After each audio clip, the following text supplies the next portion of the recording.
On n'a pas le droit d'avoir de Hametz en sa possession. C'est pour ça que qu'on fait l'abdika, la vérification du Hametz, on doit vérifier tout ce qui est en notre possession.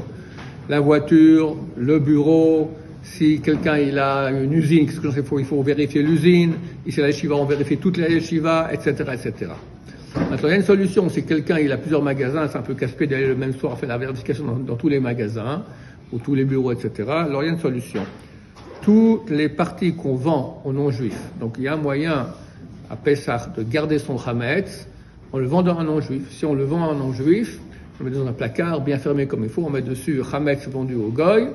Donc dans ce cas-là, ce Hametz ne nous appartient pas, et tout ce placard-là, il n'y a pas besoin de le vérifier lors de la vérification du Hametz. Idem pour quelqu'un qui a une villa en Espagne, ou il a un bureau, ou quoi que ce soit, alors il vend. Mais attention, il y a une erreur commune, c'est qu'il y a des gens qui vendent pas le Hametz, ils vendent toute la maison, ils vendent toute la cuisine, ils vendent tout, qu'est-ce que j'en sais moi, tout le placard. Et dans le placard, par exemple, il y a de la vaisselle qui est cachère. Maintenant, si moi j'ai une assiette qui m'appartient, je la donne à un goy, et après il me la rend.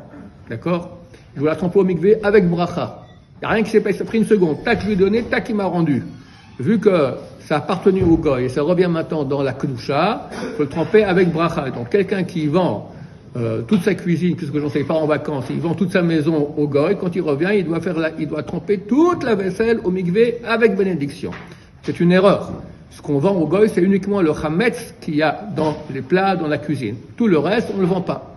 Baruch Adonai, l'olam, amen va amen.